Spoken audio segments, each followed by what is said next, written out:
Good day. Today is Friday, 16th May 2025, and as I make this programme, news has come through that the first meeting, the first direct talks between the Russians and the Ukrainians since March 2022 have taken place in the Dolmabahce Palace in Istanbul. There was a lot of confusion over the last couple of hours about the format of the talks. There were suggestions that there would be three separate meetings. The first would be a meeting in which Turkey, the United States, and Ukraine would meet with each other in some kind of format. Then there would be a second meeting with the Americans, the Ukrainians, and the Turks all participating together. The Americans, the Ukrainians, the Turks, and I should quickly add the Russians, all participating. That would be the plenary meeting, supposedly. And then supposedly there was to be yet another meeting later in the day where the Americans, the Ukrainians, and the Turks would get together again.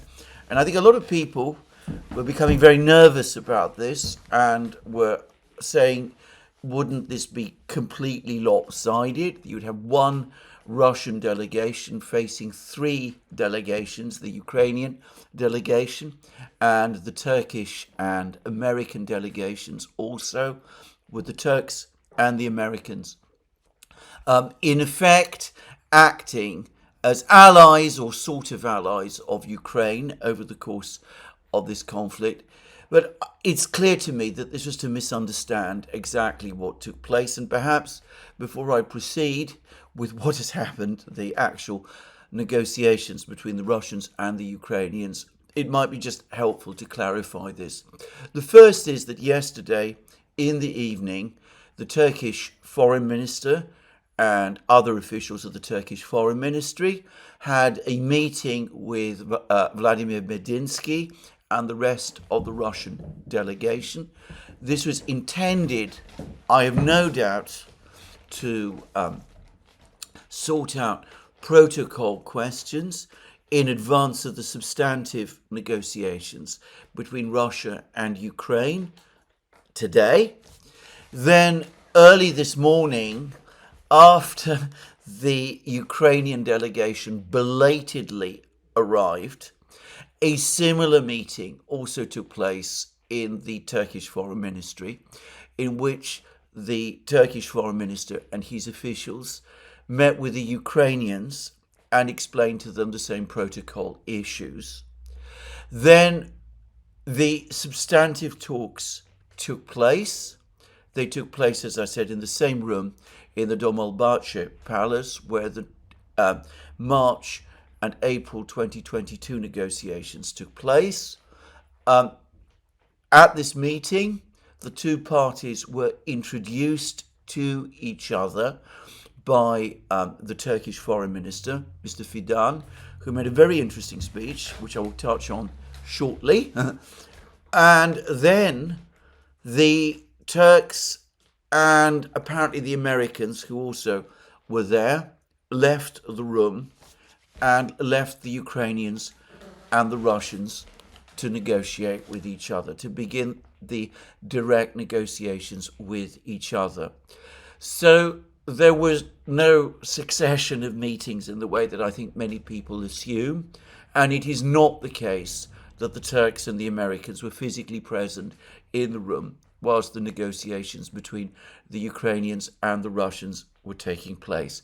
I think this is just one point I want to clarify to resolve some of the misunderstandings that have been floating around. The parties present in the room were the Ukrainians and the Russians. They were the parties that negotiated with each other. Now, for all I know, and it is very likely the case, the Ukrainians have indeed had a meeting, or will have a meeting shortly, with the Turks and the Americans to brief them on what took place. It is not inconceivable that the Russians will do the same, but it is not the same as saying that the Americans and the Turks were physically present in the negotiations. So this is just to clarify that misconception about what happened.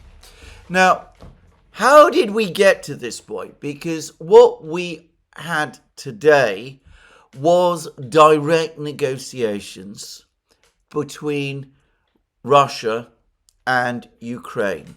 The Ukrainians and the Russians were physically present in the same room. They were talking to each other. They had discussions with each other. In the first opening minutes of the meeting, the ones where the negotiating teams were introduced to each other by the Turkish foreign minister, and where each of the two delegations made their opening statements, which, by the way, departed from nothing. They restated all their original position. The Russians and the Ukrainians spoke, respectively, in Russian and Ukrainian. Of course, all the Ukrainians speak Russian, and I, for one, would not be surprised if, once the doors were all shut, the entire discussion took place in Russian, which I understand was what happened over the course of the previous negotiations, the ones that took place in March 2022 in the same room. But anyway, these are direct negotiations between Russia and Ukraine. So, how did this come about? After all, Zelensky has categorically ruled out direct negotiations between Russia and Ukraine. He said that these cannot happen. He has floated the possibility of having direct negotiations between Russia and Ukraine if there is a ceasefire. He's insisted that the ceasefire must come first. He's refused to cancel or rescind his October 2022 decree, which forbids exactly what took place today, direct negotiations between the Ukrainians and the Russians. That decree quite expressly says that there can be no negotiations between the Ukrainians and the Russians. He has at various times said that even though other Ukrainian officials are affected by the decree, so that they cannot negotiate with the Russians, he himself is not subject to it, something I've never understood, but anyway, that's what he's always said, that he himself is not subject to that decree, so any negotiations with the Russians must be conducted personally by him and by no one else. He has said that he's only prepared to negotiate with President Putin because he's not going to waste his time talking to President Putin's underlings, in other words, the current negotiating team. Well, we've now had negotiations between the Ukrainians and the Russians. The October 2022 decree has not been rescinded, and Zelensky himself did not participate in the discussions. He was not there in the Dolmabahce Palace.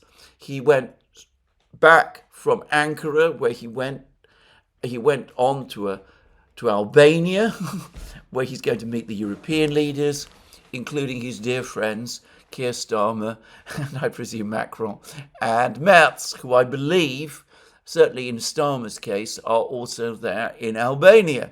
So none of the conditions that Zelensky has set down prior to the start of direct negotiations between Russia and Ukraine have been fulfilled. There is no ceasefire.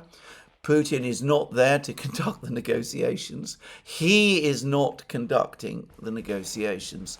Negotiating teams from the Russians and the Ukrainians are conducting the negotiations, and he is not himself involved.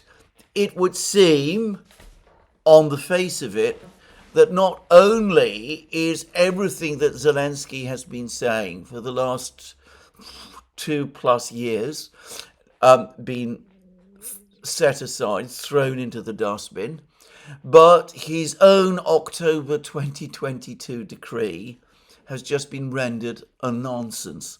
It hasn't been rescinded. It hasn't been cancelled. Yet in spite of that, the direct negotiations between Russia and Ukraine have taken place.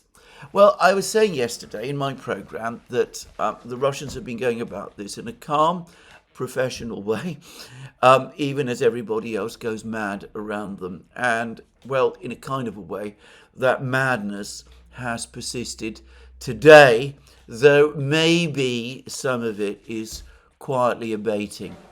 Now, the first thing to say is that throughout yesterday, this incredibly disruptive behavior that Vladimir Zelensky has been engaged in throughout the last week, in fact, many would say throughout the last 3+ years, but certainly throughout the last week, continued.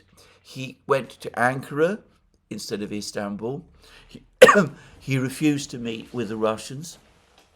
He spoke with President Erdogan of Turkey for 3 hours, and that, I think, provides an important clue to understand what happened. Anyway, he met with Erdogan for 3 hours. He then came out of that meeting, as far as I can see, in a cold rage.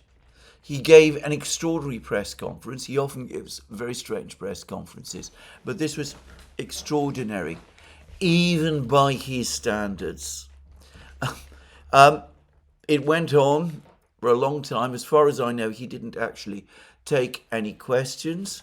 His comments, as far as I was concerned, amounted in effect to a kind of rant. He ranted at Putin. He ranted at the Russian negotiators. He said that the Russian negotiators were nobodies and really weren't people that could be taken into account. He made it absolutely clear that as far as he was concerned, these nobodies were not in a position to agree to anything. In other words, he spoke incredibly disrespectfully about Russia's negotiators, who he'd kept waiting in Istanbul for a whole day. It's worth pointing out that the meeting between the Ukrainians and the Russians was originally timed to start at 10 o'clock yesterday morning. Then it was put back to 6 p.m. in the afternoon.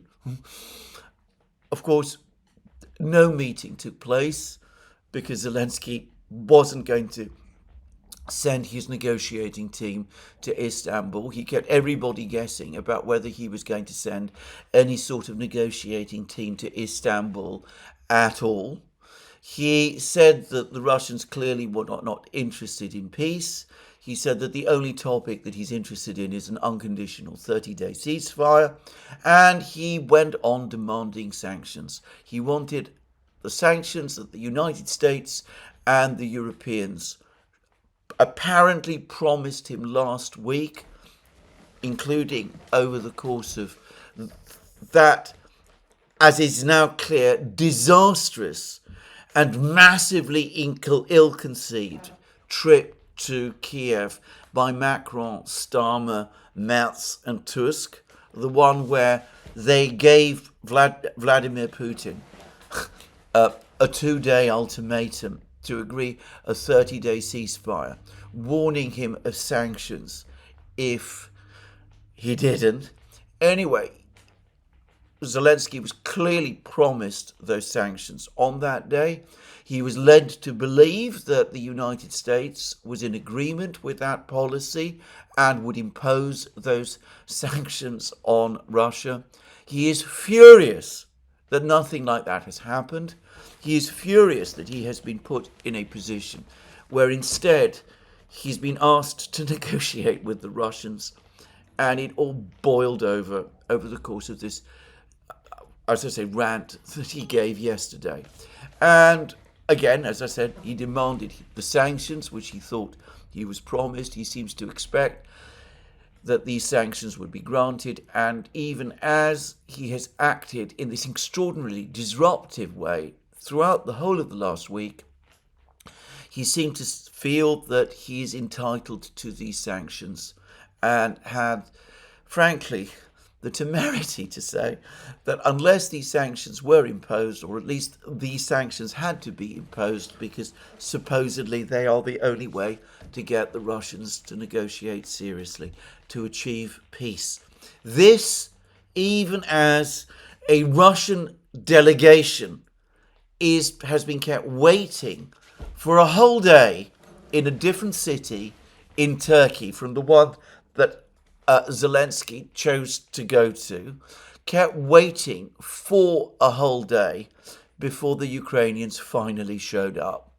So, the fact that Zelensky spoke in this furious manner after his meeting with Erdogan, the fact that he's now flying to Tirana, to Albania, to meet with his European friends, no doubt to get their hugs and comfort and reassurance. Well, that brings us back to what must have happened over the course of that 3-hour meeting with Erdogan. Because, as far as I can tell, Zelensky came to Turkey with no intention of engaging the Russians in any kind of negotiation. He didn't want to meet with the Russians. He didn't want to send a delegation to meet with the Russians. He obviously wasn't going to go and meet with the Russians himself. This entirely bogus, phony narrative that he has spun, which far too many people have fallen for over the last week, that this is a weak Russian delegation when it is actually a very strong one, that Putin himself should come and take charge of the negotiations, which is complete nonsense, as I have patiently tried to explain in program after program, both on this channel and on the Duran.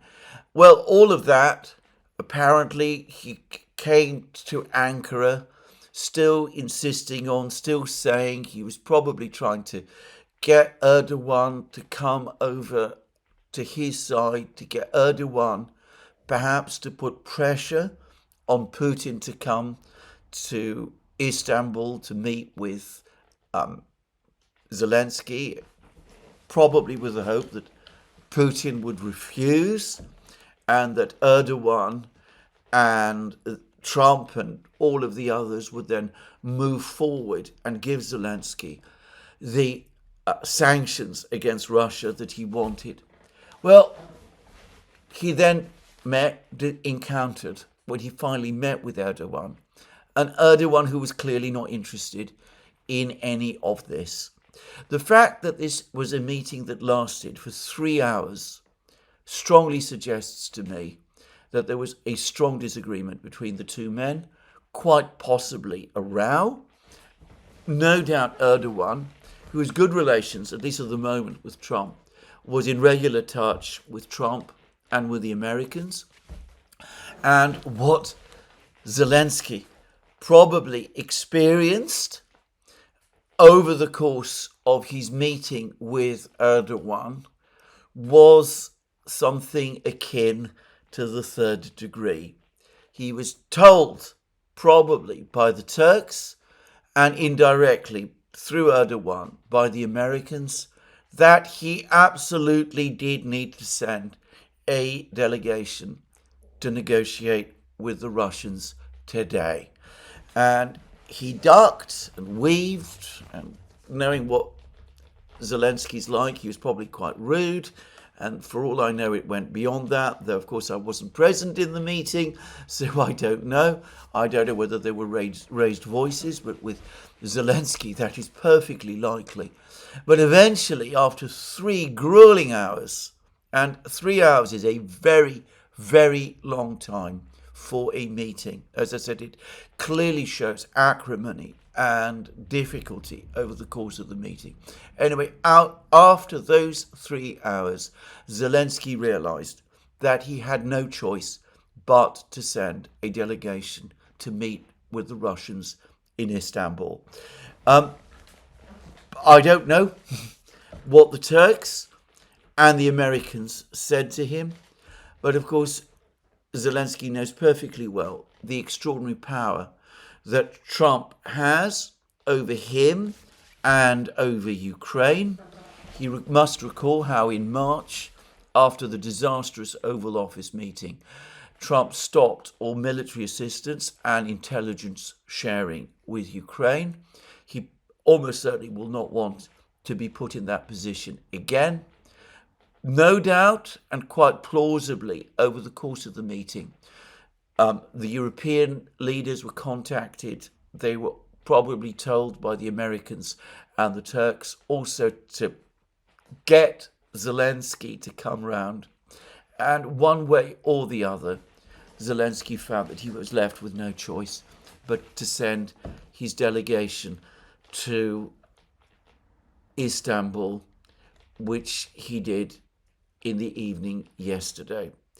And, well, there we go. And that delegation, headed by the Ukrainian Defense Minister, Rustem Umarov, who is incidentally a Crimean Tatar and therefore probably speaks Turkish, just to say. Anyway, this delegation went to Istanbul, and it appears to have been hurriedly put together. One wonders whether these people were flown in from Kiev or how it was done, but it does seem to be a real delegation made of people from the various ministries in Kiev. It has something of the look of the Russian delegation about it, but without the kind of coherence that the Russian one has, and of course without the experience that the Russian one does. Anyway, that, I think, is what happened. Now, obviously, to some extent, I am speculating, but I don't think these speculations are without foundation. A 3-hour meeting, and bear in mind that Zelensky was only in Ankara for 5 hours.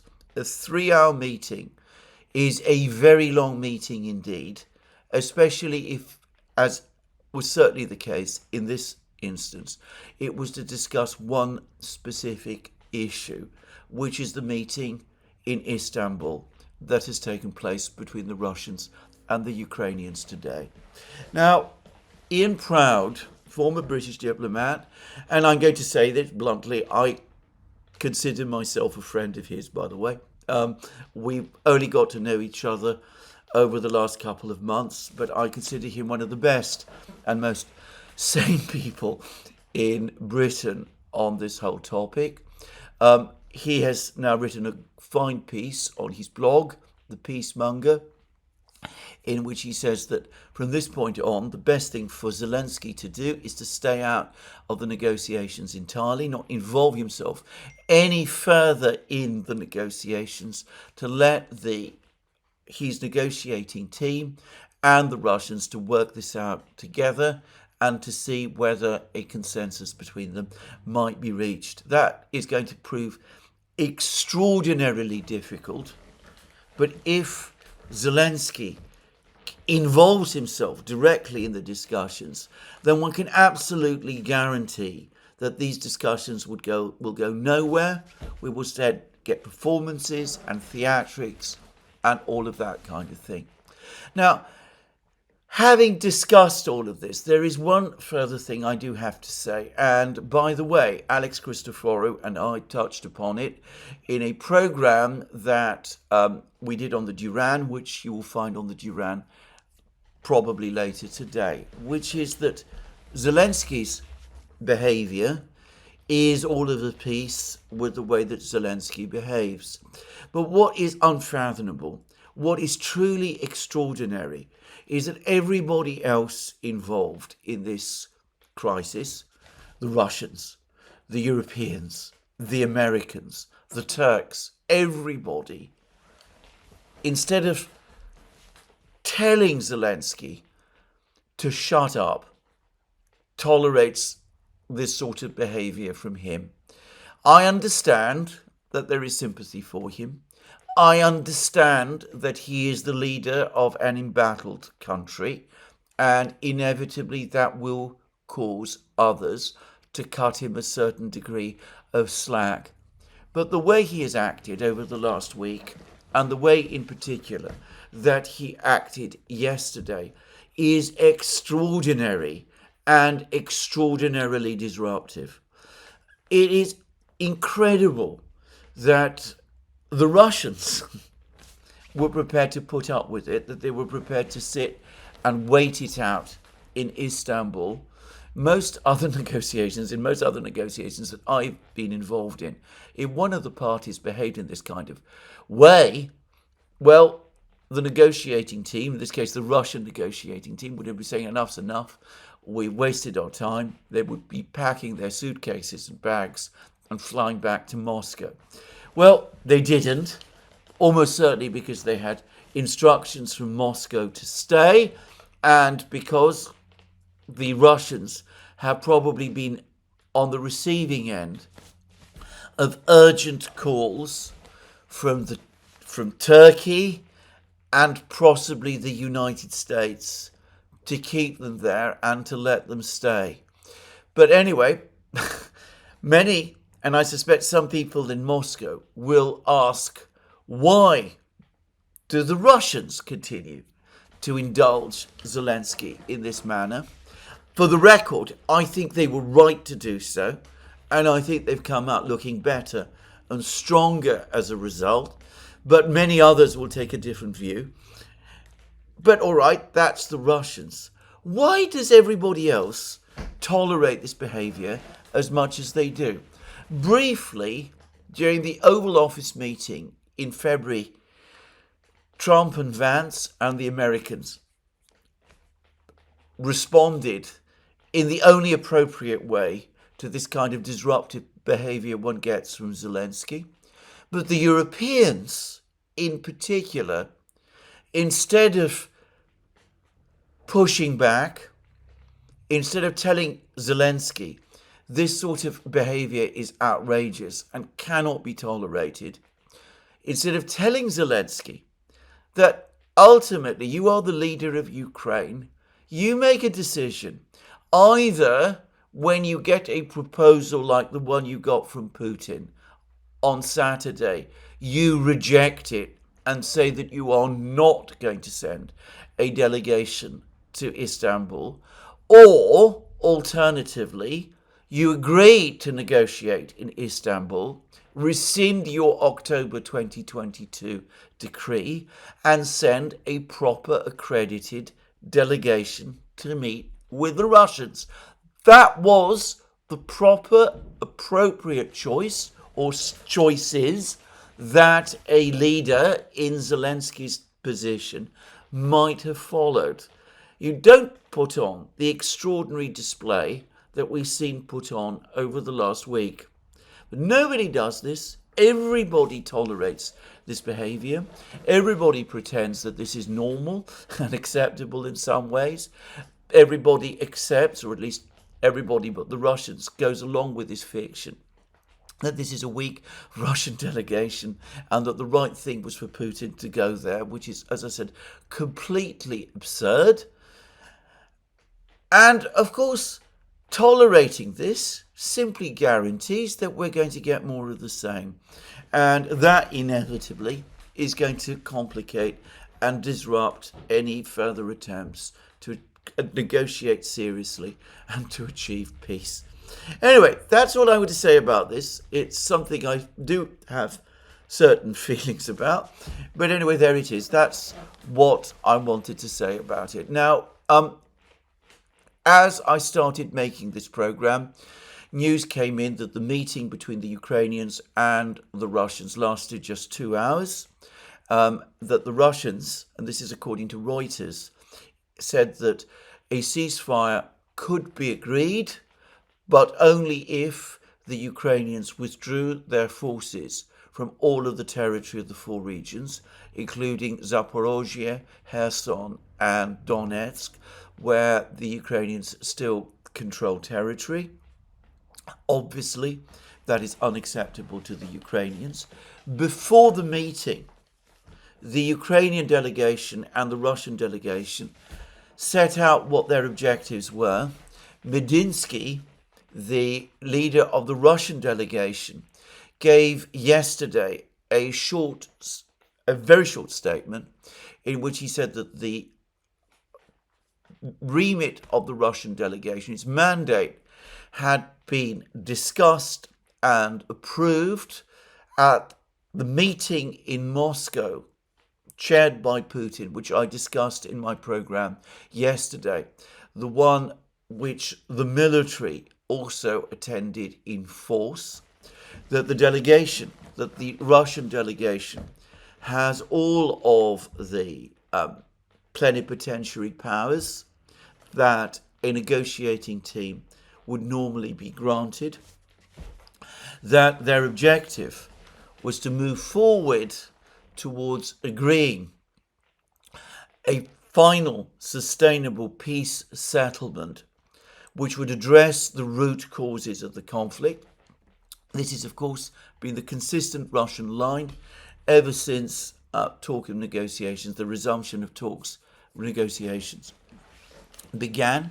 Medinsky went out of his way to say what I have been saying again in program after program, that the Russians regard the negotiations between themselves and the Ukrainians, which took place today, as a resumption and a continuation of the talks between Russia and Ukraine, which were broken off in Istanbul in March 2022, and that the Russians would be looking to see whether, through the negotiations, whether ways forward could be found and whether solutions could be agreed.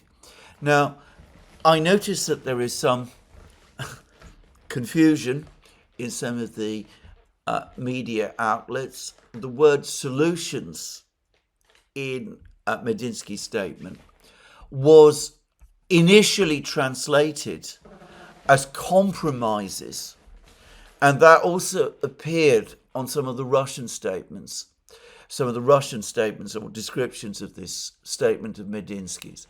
But as the day wore on, I noticed that the word compromises was deleted in Russian accounts, and instead the Russians began to speak about solutions.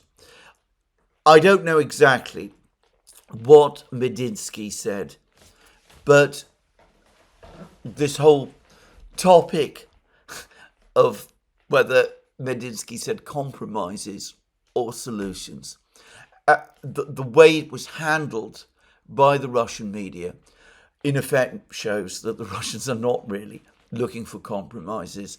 They're looking for solutions, and the solutions are the ones that Putin outlined in his speech to the Foreign Ministry on the 14th of June 2024. Now, I don't have the full statement that the Ukrainians provided, but I do know two things that they said. First of all, they completely reject any suggestion that this meeting today or the negotiations that are now taking place have any connection at all to the meetings that happened in Istanbul in 2022. They're not bound in any way by what took place or what was agreed in Istanbul 2022. As far as they are concerned, these discussions that are taking place now are not a resumption of those previous discussions. They are an entirely new set of discussions. In other words, this is the slate has supposedly been wiped clean. Any concessions that Ukraine made in 2022, it no longer feels bound by, and the talks must now proceed on the basis that they do so from a blank sheet of paper. The Russians are not going to accept that, and I should say that that is, in my opinion, a completely unrealistic and entirely unsustainable position, given that Ukraine is in a much weaker position than it was during those previous negotiations in February, March, April 2022. The Ukrainians are not in a position to take back their previous concessions, and the Russians will repeatedly make clear that they are not. Anyway, that's one thing that the Ukrainians said. The other thing that I understand the Ukrainians said is that, as far as they're concerned, the only purpose of the discussions for the moment is to agree a 30-day ceasefire, and that they're not, for the moment, prepared to discuss any other matters. That is what Zelensky has told them. That is the remit they have from Zelensky, and for the moment at least, they're not prepared to go beyond it. So that was the position that the two sides took. The position is completely incompatible. The Russians have completely rejected the whole 30-day ceasefire idea on the basis of the existing contact line. The Russians have been saying ever since June of last year that a ceasefire can happen, but only to facilitate Ukrainian withdrawal from the remaining territory of the 4 regions that Ukraine still controls. That anyway, a ceasefire should be agreed in conjunction with a framework document to agree the overall contours of the final settlement.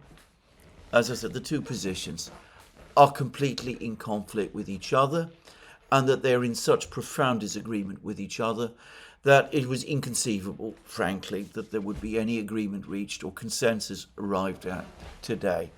Now, what I don't know is whether, despite the fact that the two parties have such diametrically opposed views, whether there has been any agreement for a future meeting.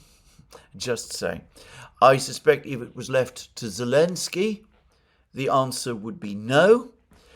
But Turkey has moved heaven and earth to get this meeting going. I think the Turks will not be happy if the Ukrainians call off future negotiations in Istanbul, and they will make that clear to the Ukrainians. And I suspect that will be the American position also. As for the Turks, as I said, the Turkish Foreign Minister, Mr. Fidan, made some very interesting comments at the beginning of the meeting. He said that ultimately only Russia and Ukraine can decide between them whether there is going to be peace. And that, it seemed to me, was a clear signal to the Ukrainians that if they want peace, they must negotiate henceforth seriously with the Russians in order to achieve that peace. That, it seemed to me, was the Turkish position. And I suspect that the Turks, in making it, probably were getting some encouragement from at least some Americans. Though we will come to the Americans again shortly. So anyway, there it is. A meeting. One meeting has taken place in Istanbul. It doesn't seem to have achieved anything other than to have the two sides restate their views, but it is a meeting. It is a meeting nonetheless. Zelensky didn't want it. He's moved heaven and earth to try to avoid it. He's been forced to agree to it. He's now going to, no doubt, go out and say that the Russians are not interested in a ceasefire, that they're not interested in a peace, that the behavior of their delegation in Istanbul proves as much, and that means that there must be no more negotiations, no more discussions. We must move forward and go ahead and impose the massive sanctions on Russia that he has been insisting upon and which he thought he was promised on Saturday. As night follows day, that is what Zelensky is going to say, or so I expect. Anyway, we will see what happens, and we will see what the outcome of all of this is. Ultimately, it all depends on the United States.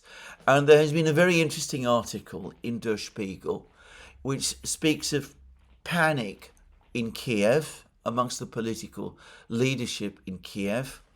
They're very unable to understand the direction of Trump's policies. They're becoming exhausted and demoralized by the way in which Trump seems to promise something one day, take it back as they see it the next day, that they find it very, very difficult to bend and manipulate Trump. That's my way of describing it, not the Spiegel's. Bend and manipulate Trump to their own purposes. And that Zelensky himself is becoming tired, even though he's bearing up with it. And he feels that he's having to play simultaneous poker games with all sorts of people. Not sure which people precisely. But anyway, that this is what he's feeling. And that though he feels able to do it, he's finding it more and more difficult to keep up with it. That at least was the sense I got from the article in Der Spiegel. So Zelensky will try to speak of today's negotiations as a failure. He's going to hope that if that view is accepted, that the Americans will blame the Russians, and he's hoping that if that happens, that will lead to the sanctions on Russia, which he was promised, and which he hopes will then fully commit Donald Trump to support, indefinite support for himself and for Ukraine. So that's, I suspect, Zelensky's approach. The Russians will want this whole negotiation process to go forward. They will want further meetings with the Ukrainians.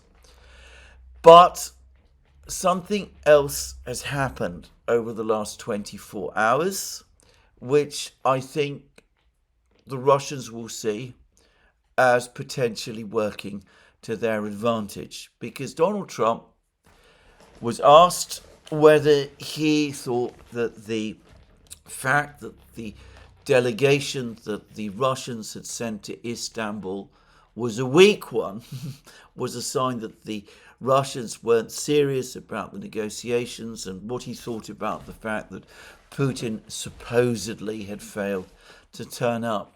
And instead of the strong condemnation from Putin that I think many people in the West were hoping for, Trump said that, well, he wasn't fully surprised about all of this because he didn't really think that Putin would want to come to Istanbul if he, Trump, wasn't there, and that ultimately he expects that the way that this conflict in Ukraine is finally going to be settled is if he, Trump, and Putin meet together and settle it between them.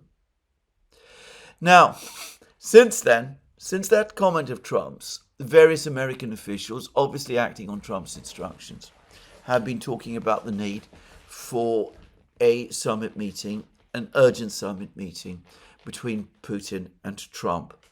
Now, I think the Russians are going to resist calls for an urgent summit meeting.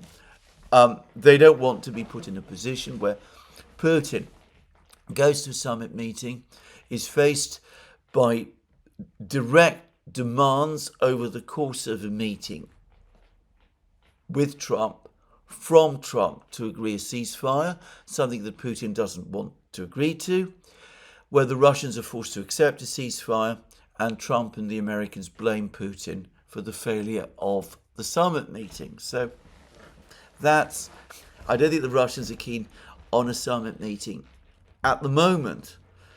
But if we look at it from a somewhat different perspective, what Trump is saying is that the Ukraine conflict will be settled not through dialogue, negotiation between Ukraine and Russia, but through negotiations between Russia and the United States. And I have to say that this has been my view all along. As everyone knows, I thought that Donald Trump, for in his own interests, should have steered clear of this whole business. He should not have involved himself in negotiations to try to settle the conflict in Ukraine. I think it was a big mistake of his to do so. I think it's landed him with no end of trouble and is taking up a huge amount of his time. I think that getting a negotiation or a resolution of this conflict is going to be very difficult and is going to take a very great deal of time. But if it is going to be achieved at all, then just as was the case with the agreement that was reached in the early 1970s, which enabled the United States to pull its forces out of Vietnam, and as was the case with the agreement that was reached some years ago, under Trump, by the way, which enabled the United States to pull its forces out of Afghanistan. Ultimately, this will have to be negotiated directly, bilaterally, between the United States and Russia. The United States is deeply involved in Ukraine.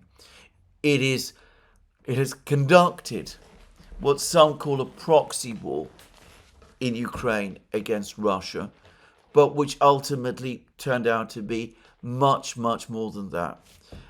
The United States, or at least Donald Trump and some people within his administration, have concluded that that was a mistake and a squandering of American resources, and a mistake also because it has jeopardized America's relationship with Russia, another great power, putting at risk world peace. If the Americans really do want to negotiate their way out of this mess, instead of perhaps simply walking away, then the party they need to negotiate with is Russia. They can't let Vladimir Zelensky conduct the negotiation for them, because Zelensky, putting aside the eccentricities of his personality, anyway, his objective is to keep them committed, to keep them in. So at some point, the Americans have to deal directly with the Russians and cut the Ukrainians out if they are going to achieve the objective that they want. And Trump's suggestion of a meeting between Putin and himself, which finally resolves this problem, may be the first admission from the American president that he's coming round to understand this. Anyway, there we are. Let's see what happens over the next few hours. As I said, unfortunately, and I have to say, I've found this last week both exhausting and ultimately tedious in some ways. Let's see how it all comes together. I'm going to finish with one little point before I move on to the military situation. And that is that Zelensky's people, I notice, are now busy spreading yet another narrative. This is that the Istanbul negotiation of February, March, April 2022 was a failure, that the Russians put maximalist demands and that the Ukrainians couldn't accept them, and that it was this which caused the talks to break down. I've now been reading lots of articles which make that claim in the British media, in the American media, in the European media, claims that the negotiations in Istanbul in the spring of 2022 in some way failed. They did not fail. They were successful. A draft agreement was reached.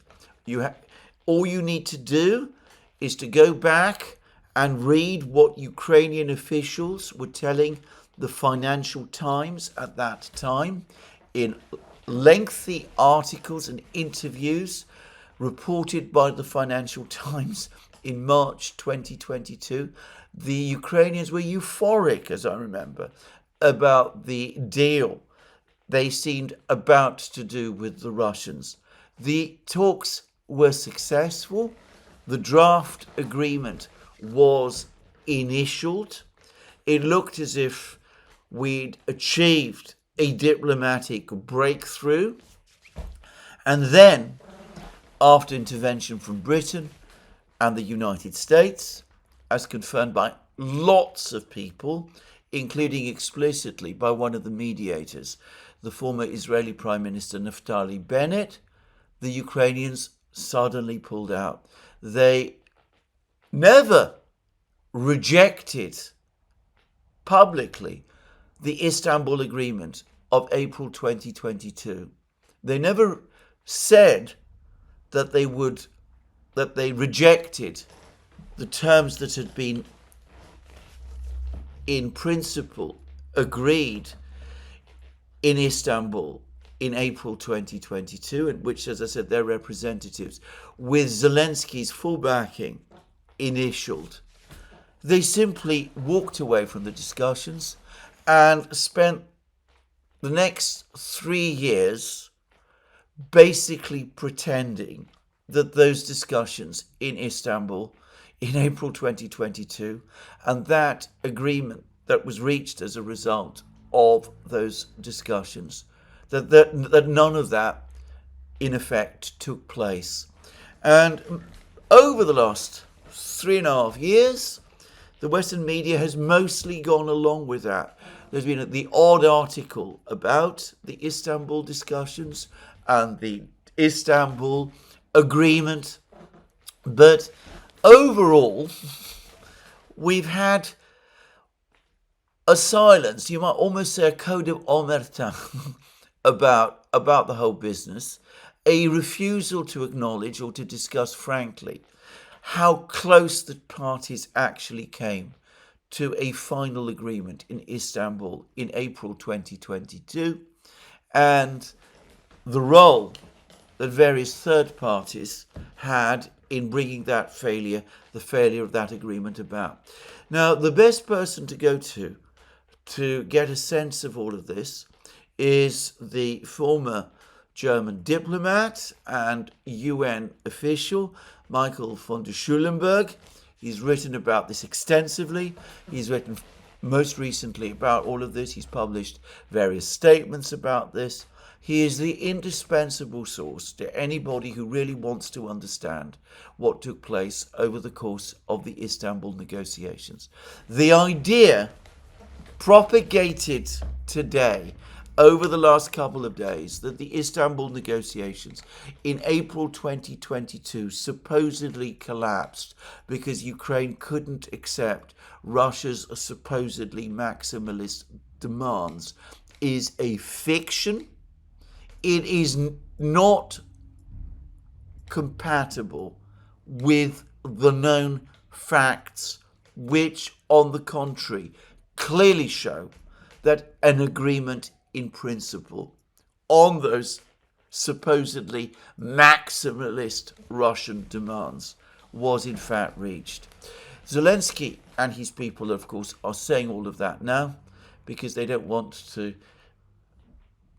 accept that they made those concessions 3 years ago and that any further negotiations must take those concessions as the starting point. Anyway, on that point, let me now turn to the other big issue, because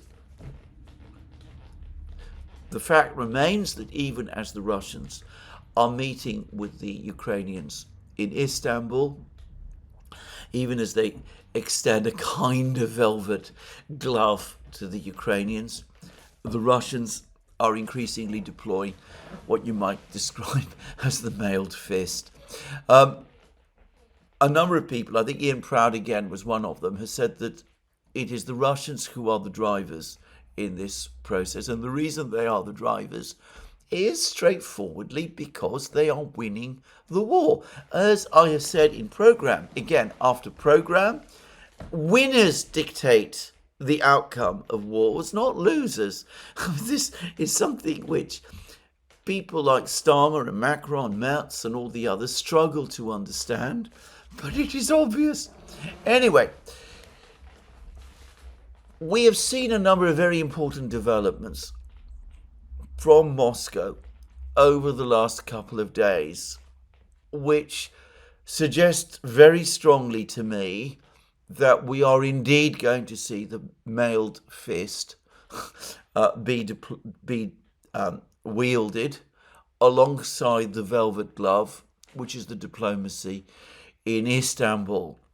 Now, there were over the last 24 hours a certain number of personnel changes within the military leadership in Moscow, which have been grotesquely misrepresented in the West. First of all, the commander of Russia's ground forces, the man who in fact commanded the parade on Red Square on Victory Day, General Salyukov of the Russian army, has retired from the post of ground forces commander. He has not been sacked, as virtually everybody in the West has been saying. He has reached retirement age. On the 15th of May, when the announcement came that he was stepping down, he was 6 days short of his 70th birthday. And according to Russian military regulations, commanding officers cannot maintain their position as commanders once they reach the age of 70. So he was about to retire, and, well, as a result, he wasn't in a position to remain Commander-in-Chief of the ground forces. The interesting thing about Salyukov is not that he has retired from the position of Commander-in-Chief of the ground forces. To repeat again, that had to happen because he's just a few days short of his 70th birthday when he is legally required to stand down. It is that he has been appointed to a deputy position, a deputy to Sergei Shoigu, the Secretary of the Security Council, in other words, Putin's national security advisor, who, by the way, has just renewed his contract as a full general in the Russian armed forces. So Shoigu, though a person with a civilian background, continues to be, legally, a soldier and therefore subject to military discipline and regulations. Now, the point is that this movement of Salyukov to become one of Shoigu's deputies brings a senior military officer, another very senior military officer, and one of the deputy commanders of the military operation, the special military operation in Ukraine. He was a deputy to General Gerasimov, the overall commander. Anyway, it brings one of those deputy commanders into the Security Council, or at least into the Secretariat of the Security Council. The Security Council being, as I've discussed in many places, the key policy-making body in Russia, with its secretariat playing a key role in coordinating and developing policy.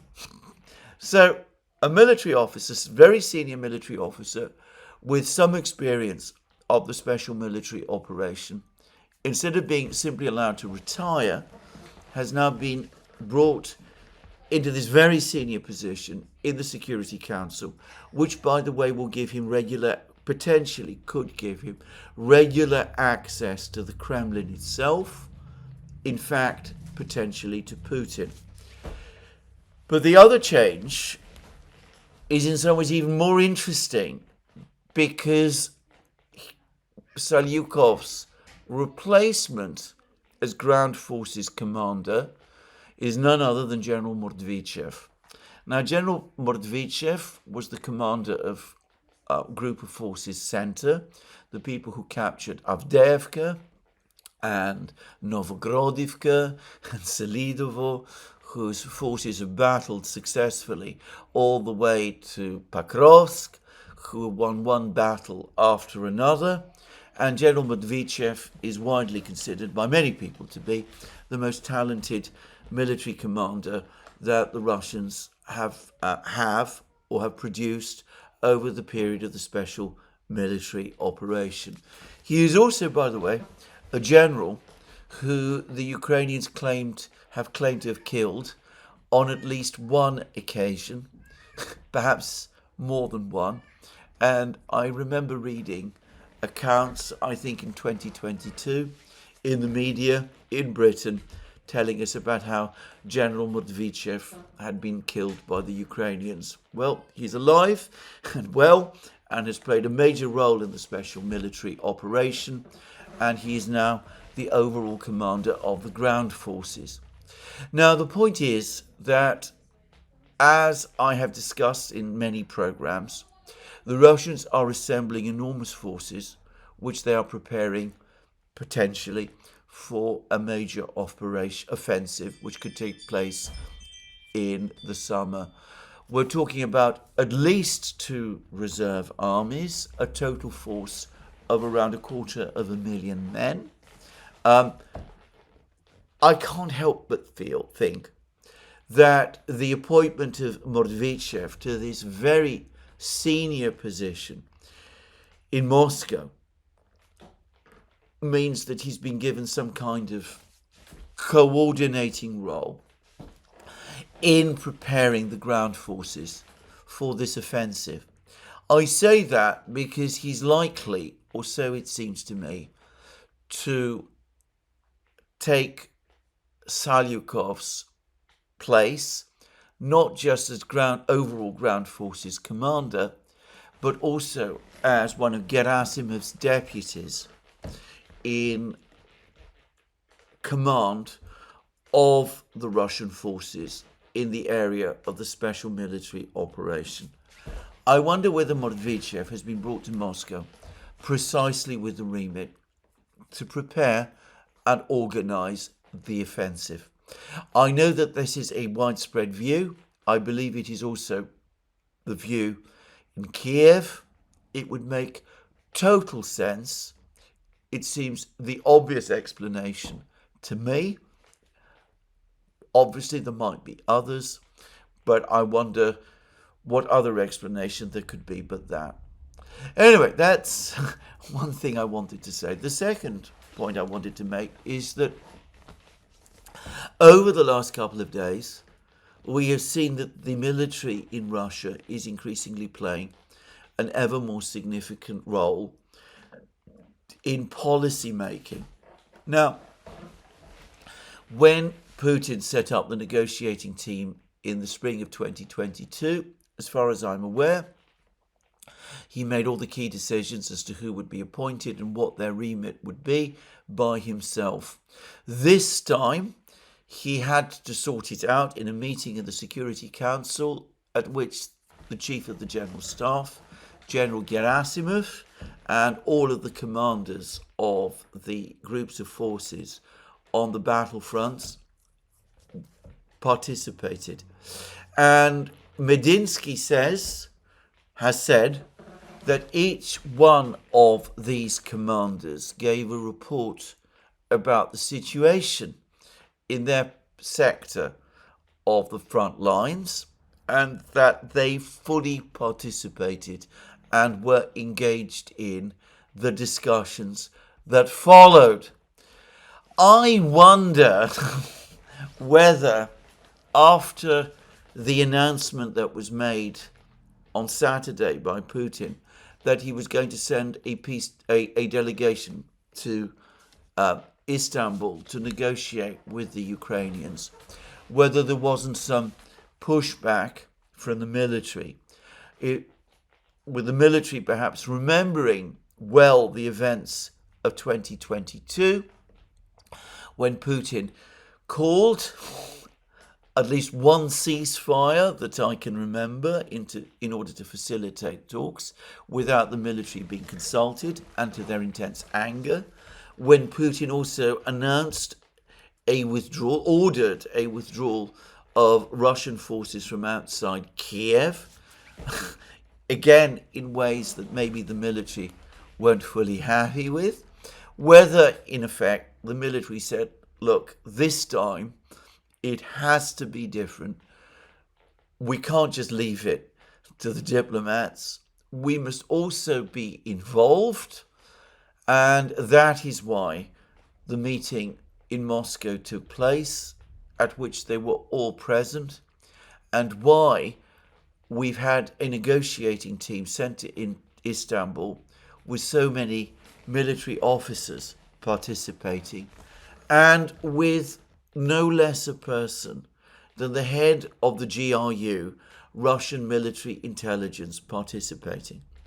Now, I say all of that because all of the indications are from the battlefronts that even as the discussions in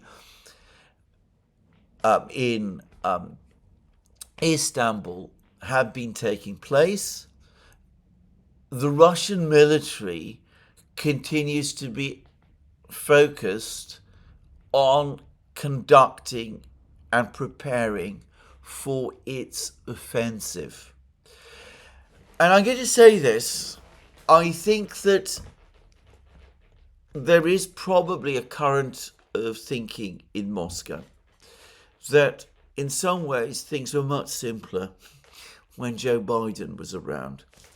He obviously was not interested in negotiations with the Russians. The Brazilians and the Chinese and the Indians sometimes put some levels of pressure on the Russians to try to move towards negotiations with the Ukrainians. But with the Americans hostile to negotiations and with Zelensky emphatically opposing negotiations, it was easy for the Russians to swat all those calls away. So the Russians were able to focus fully on the conduct of the war itself. Then after January, along comes Donald Trump, and he's keen on negotiations, and he's keen on ceasefires. And this has created a whole new complexity that the Russians have to deal with.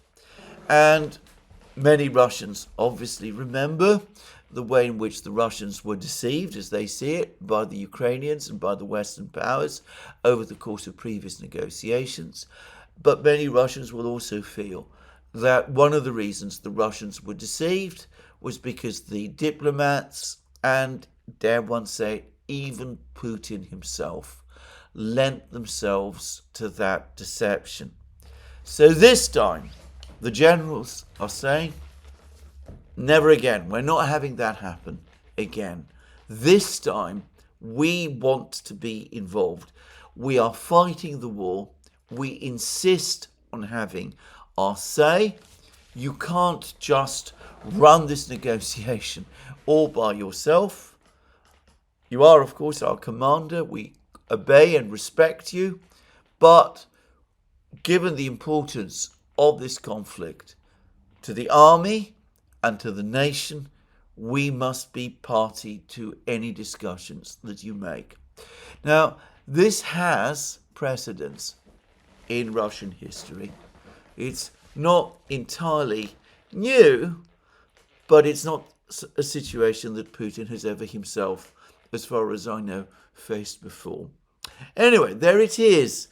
The military clearly are playing a bigger role, and one of their toughest generals has now been appointed Ground Forces Commander, and another of their most experienced generals now has a senior position which gives him access to the Kremlin and potentially to Putin himself.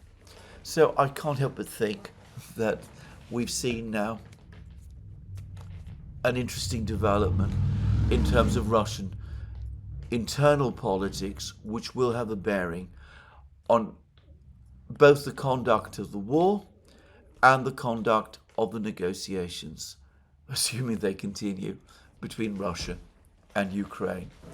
Anyway, this, I think, inevitably leads to a quick discussion of the military situation. And it is unfortunate that these discussions have to be so quick. Maybe in my next program I will devote more time to them. But events are moving faster and faster.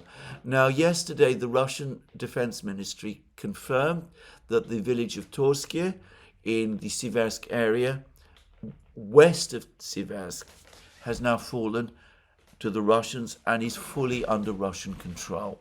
Now, this is an important village because if the Russians push south from it, which of course they will, and capture the next village to the south, which is a village called Yampol, then that will cut off Siversk, the garrison in Siversk, from resupply. The Russians briefly controlled Yampol, I seem to remember, in 2022, but at that time the garrison in Siversk was getting its supplies from Bakhmut and Solidar, which were at that time still under Ukrainian control. The Russians now control Bakhmut and Solidar and other places north of those two towns. So if the Ukrainians lose Yampol, then it seems to me that the garrison in Siversk is, to all intents and purposes, cut off.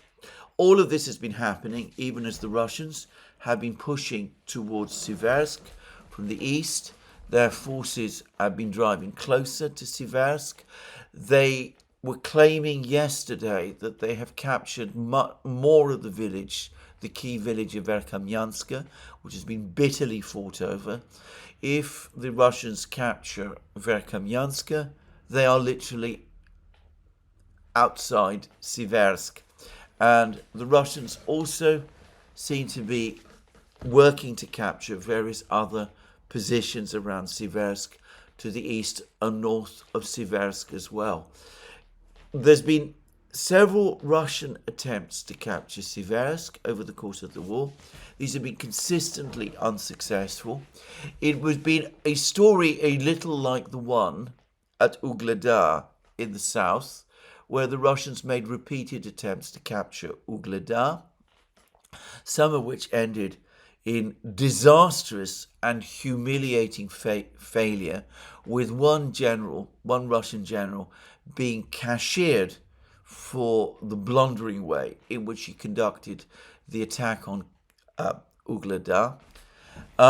However, more methodical generals did eventually take over, and last year Ugledar was finally lost to Ukraine. It seems to me that with Siversk, we're looking at events play out in a similar way.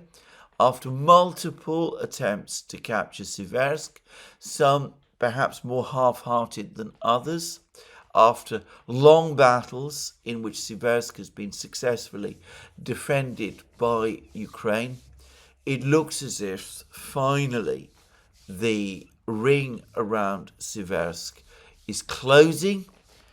It could be that at some point in the next couple of weeks, we see a collapse in Siversk, very like the one we saw in Ugledar. And of course, if Siversk is captured by the Russians, it will simplify Russian tasks in this area, just as the fall of Ugledar opened the way for the Russians to capture Velikaya Novosilka and Kurakhovo.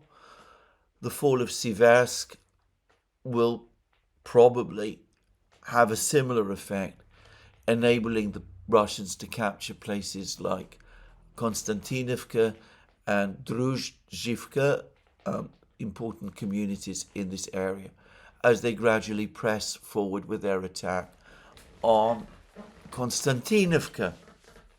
And a little to the west of Siversk, There's Liman, which the Russians also briefly captured for a period in 2022, but which they lost, like Toretsk and Yampol, over the course of Ukraine's autumn 2022 counteroffensive. But the Russians apparently have now captured a significant part of the village of Kolodzy, very close to Liman. And over the last day or so, I've heard reports that the Ukrainians are now evacuating civilians from Liman and also from Druzhivka, all of which suggests that the Ukrainians expect the battle for Liman, at least, to begin very, very shortly.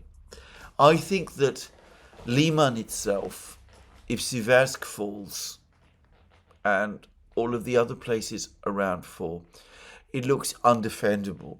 I suspect that just as Ukrainian defences in Liman collapsed in the spring of 2022 and Russian defences in Liman collapsed in the autumn of 2022, so again, if the Russians press home and attack on Liman, having captured all of these other places, Liman will also fall to the Russians and fall very fast.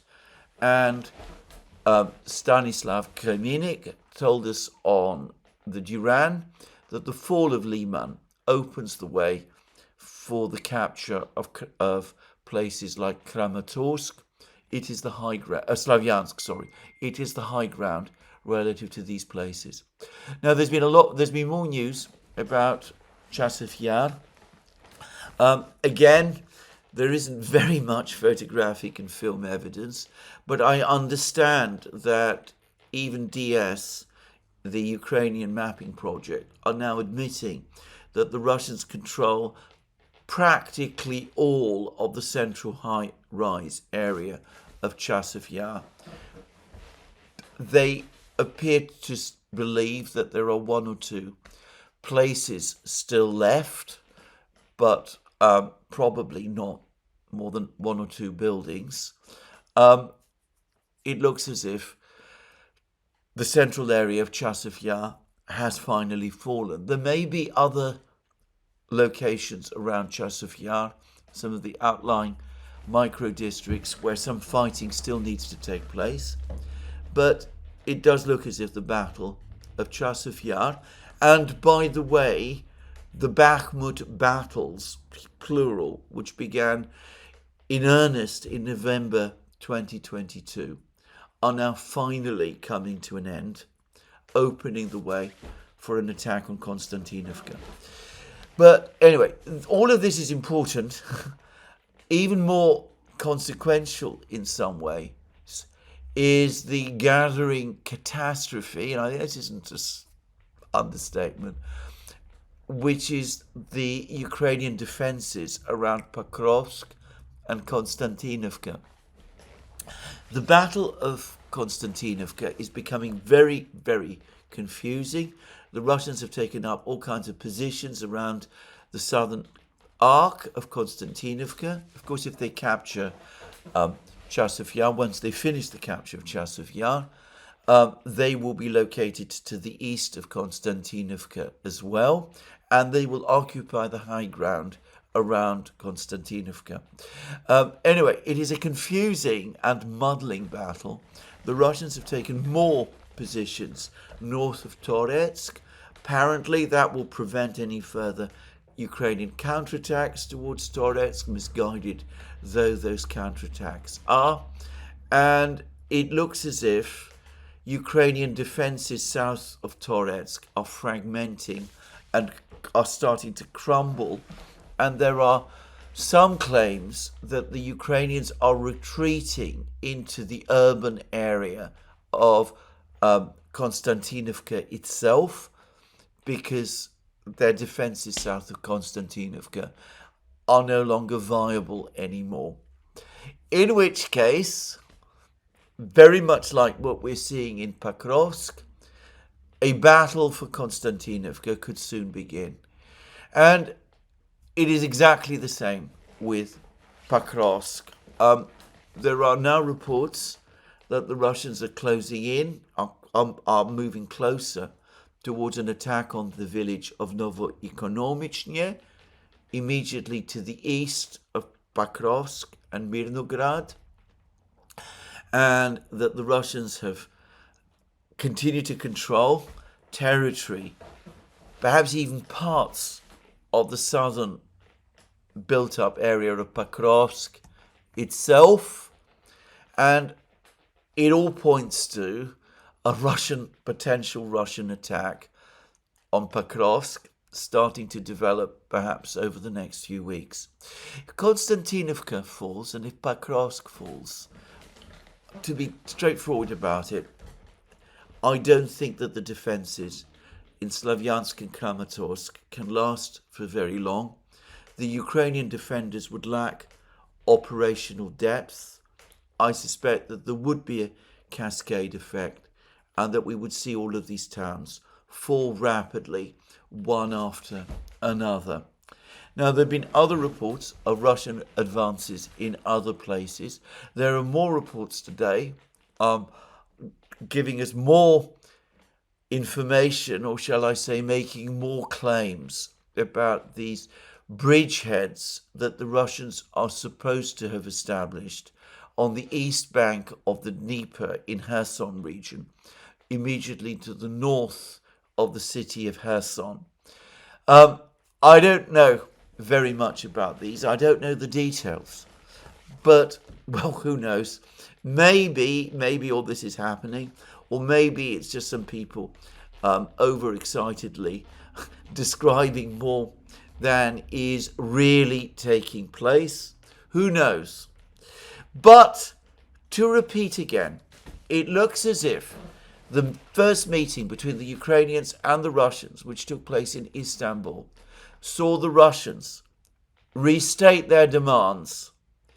And my own view is that what the Russians probably envisage the Istanbul talks to be is either a mechanism for providing a format for Ukraine's eventual capitulation as this Russian offensive rolls through in the summer and captures more and more territory in Ukraine. Or perhaps either alternatively or in conjunction, a pathway towards some kind of dialogue, bilateral dialogue with the United States, with the Putin-Trump summit round the corner. In the meantime, the leaders of Europe meet in Tirana. Friedrich Merz, apparently for the moment, has given up his plan to supply Taurus missiles to Ukraine, but he's made another extraordinary speech about Russia to the Bundestag, using language like barbaric and all of that, which I have to say, I think is unhelpful, to put it mildly, at this time, as well as being actually factually wrong. But anyway, I'm not going to discuss that. But anyway, Europe, for the moment, isolated, adrift, kept isolating itself from these currents.